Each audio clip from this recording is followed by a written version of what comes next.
Selamat pagi Bu Hilda dan teman-teman, saya Mario Marlen dari Home Group 5. Hari ini akan mempresentasikan mengenai pernikahan dini sebagai penyebab stunting. Jadi, hipotesis kelompok kami adalah pernikahan dini yang terjadi pada kalangan masyarakat menengah ke bawah dapat menyebabkan terjadinya stunting pada anak-anak mereka. Hal ini disebabkan rata-rata calon orang tua kurang siap dalam segi fisik, mental, dan finansial, sehingga menyebabkan kurangnya pengetahuan dalam perawatan dan gizi anak. Nah, berikut adalah outline presentasi ini.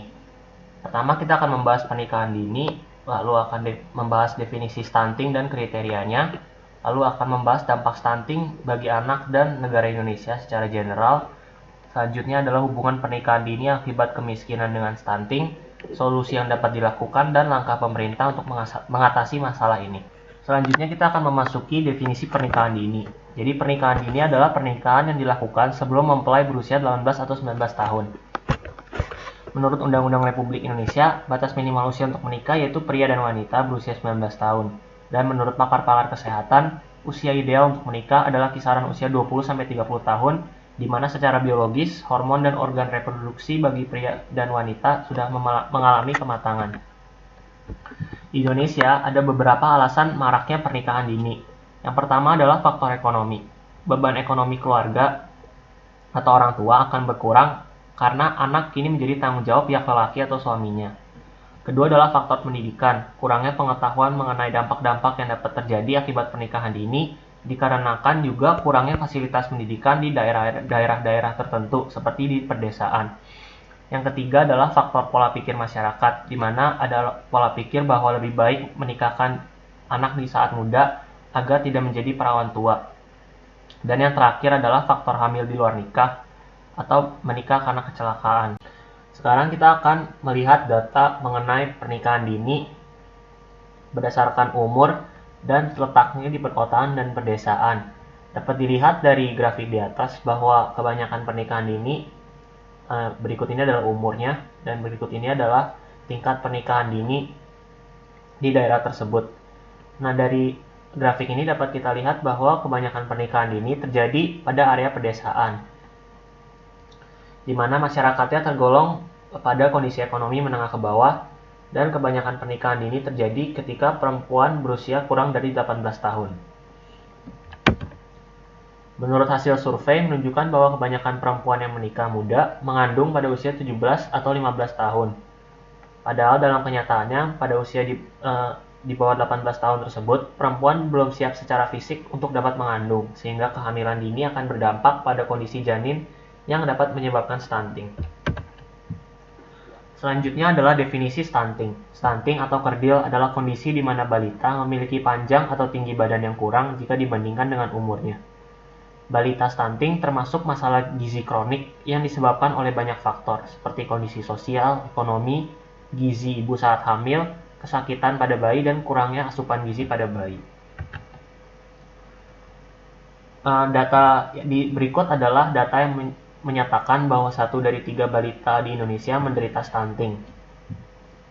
Di sini bisa kita lihat bahwa daerah-daerah yang sekarang terjadi stunting secara masif adalah daerah-daerah yang pembangunannya belum bagus atau belum maju dibandingkan daerah lainnya. Bisa kita lihat di Pulau Jawa, stunting tidak sebesar masalahnya seperti di Sulawesi atau di Kalimantan, yang notabene pembangunannya belum semaju Pulau Jawa. Jadi, ciri-ciri anak yang mengalami stunting adalah performa buruk pada kemampuan dan fokus belajar, pubertas yang terlambat, menjadi pendiam pada usia 8-10 tahun dan tidak melakukan banyak kontak mata terhadap orang di sekitarnya, melambatnya pertumbuhan, wajah tampak lebih muda dari anak seusianya, dan melambatnya pertumbuhan gigi. Faktor yang mempengaruhi stunting adalah gizi buruk yang dialami oleh ibu hamil dan anak balita yang mengalami stunting. Kedua adalah kurangnya pengetahuan, yaitu kurangnya pengetahuan dari orang tuanya sehingga tidak dapat memberikan gizi yang seimbang bagi anaknya. Terbatasnya akses kesehatan, yaitu terbatasnya akses pelayanan kesehatan di daerah-daerah yang belum maju pembangunannya. Lalu kurangnya akses air bersih juga menjadi penyebab anak mengalami stunting. Selanjutnya adalah dampak stunting kepada anak. Stunting dapat menyebabkan kecerdasan yang di bawah rata-rata, sistem imun yang lemah, beresiko menderita penyakit tidak menular, dan potensi tumbuh kembang yang tidak sempurna atau tidak maksimal. Dampak stunting terhadap Indonesia adalah berkurangnya tenaga kerja yang berkualitas karena kurangnya kemampuan kognitif dan psikomotorik orang-orangnya yang disebabkan oleh stunting. Kedua adalah tingkat kesehatan nasional yang menurun karena tingginya resiko penyakit degeneratif dan kurangnya kemampuan menangkap informasi dalam bidang sains dan olahraga bagi orang-orang yang menderita stunting. Selanjutnya adalah hubungan pernikahan dini dengan kemiskinan yang berpotensi menyebabkan anaknya mengalami stunting. Kemiskinan pada keluarga akan berdampak pada pendidikan anggota keluarga yang rendah karena ketidakmampuan keluarga untuk memfasilitasi pendidikan yang lebih tinggi.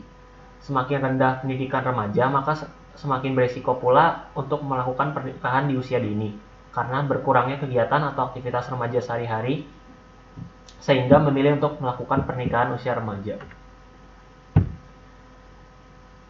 Berikut adalah hubungan pernikahan dini akibat kemiskinan dengan stunting di Indonesia. Pertama adalah pemikiran melepaskan beban oleh orang tua. Keluarga yang memiliki penghasilan yang rendah akan cukup terbantu dengan anaknya menikah, karena dengan anaknya menikah akan membentuk keluarga baru yang tidak lagi dinafkahi oleh orang tuanya, sehingga akan mengurangi beban finansial keluarga tersebut, terutama bagi keluarga dengan anak perempuan. Kedua adalah kehamilan remaja. Kehamilan remaja akibat pernikahan dini di keluarga yang miskin akan menyebabkan asupan gizi ibu tidak tercukupi sehingga akan melahirkan bayi yang kekurangan gizi pula. Hal ini tambah lagi yang seperti yang sudah dibahas di slide sebelumnya, yaitu remaja belum memiliki kondisi fisik dan mental yang siap untuk menghasilkan keturunan. Selanjutnya adalah tingkat pendidikan yang rendah.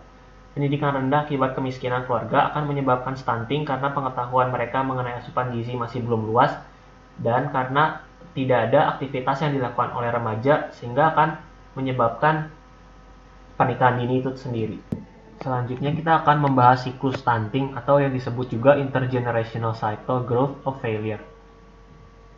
Siklus ini disebabkan oleh karena orang tua yang memiliki anak yang stunting dan akan menjadi remaja yang mengalami stunting juga, lalu menikah di usia remaja tersebut akan lebih berpotensi untuk memiliki anak yang juga mengalami stunting.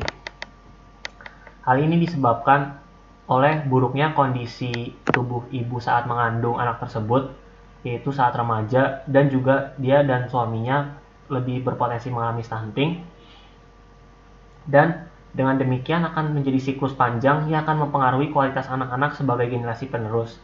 Hal ini juga akan menyulitkan pemerintah untuk mencari solusi memutus rantai stunting tersebut. Selanjutnya kita diberi data mengenai usia kehamilan dan kejadian stunting pada balita. Dapat dilihat di tabel pertama bahwa usia ibu hamil di saat remaja lebih berpotensi mengalami stunting daripada usia normal. Di sini yang dipakai sebagai kontrol adalah balita yang mengalami pertumbuhan normal atau balita yang tidak stunting. Penelitian ini juga menunjukkan bahwa balita yang mendapatkan ASI eksklusif itu lebih resisten atau lebih tahan terhadap stunting daripada bayi yang tidak mendapat ASI eksklusif. Di mana kita tahu ASI eksklusif hanya bisa diberikan oleh ibu yang sehat juga. Lalu kita akan memasuki bagian solusi stunting akibat pernikahan dini. Pertama adalah program bimbingan pranikah. Kelas pranikah di level Kementerian Agama selama ini dikenal sebagai bimbingan perkawinan. Program itu dicetuskan oleh ex-Menteri Agama Lukman Hakim Saifuddin pada 2017 dan merupakan kelanjutan dari kursus calon pengantin. Setelah menjalani bimbingan, peserta akan mendapatkan sertifikat menikah. Sertifikat menikah ini menjadi syarat wajib bagi calon pengantin yang ingin menikah. Program ini memastikan bahwa orang yang akan menikah secara resmi di Indonesia adalah orang yang sudah sesuai dengan undang-undang siap untuk menikah. Lalu solusi selanjutnya adalah pendidikan, yaitu meningkatkan pendidikan masyarakat akan bahaya pernikahan dini serta mengenai gizi seimbang. Hal ini dapat dilakukan di sekolah-sekolah atau dengan program-program penyuluhan pemerintah.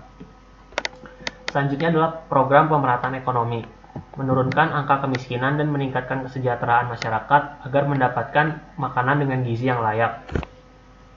Hal ini juga dilakukan dengan yaitu solusi ketiga, meningkatkan kualitas infrastruktur desa, membangun jalur sanitasi layak dan akses rumah tangga terhadap air bersih, dan yang lebih penting lagi adalah akses-akses untuk fasilitas kesehatan dan pendidikan di pelosok-pelosok Indonesia, sehingga dengan perkembangan atau pertumbuhan yang merata ini diharapkan kasus-kasus stunting menjadi bisa berkurang. Lalu selanjutnya adalah langkah mengatasi pernikahan dini untuk mencegah stunting. Pertama adalah melakukan sosialisasi kepada masyarakat tentang dampak-dampak pernikahan dini yang sudah dibahas di atas. Lalu meningkatkan kualitas pendidikan, membuat pemerataan daerah yang tinggi stunting, memberikan edukasi tentang kesehatan dan hak reproduksi seksual, pembekalan sertifikasi nikah, dan merevisi hukum tentang pernikahan. Kesimpulan. Kasus pernikahan dini di Indonesia masih marak terjadi dan kebanyakan kasus terjadi pada masyarakat kelas menengah ke bawah. Hal tersebut berdampak pada kemampuan keluarga dalam memberikan gizi kepada anak. Usia ibu pertama kali hamil yang masih muda dan riwayat pemberian ASI yang kurang menjadi faktor resiko pada kejadian balita stunting. Terbukti bahwa dampak yang ditimbulkan adalah stunting yang terjadi pada anak akibat orang tua yang belum siap secara fisik, mental, dan finansial dalam mengurus anak. Berikut adalah referensi yang kami gunakan. Terima kasih.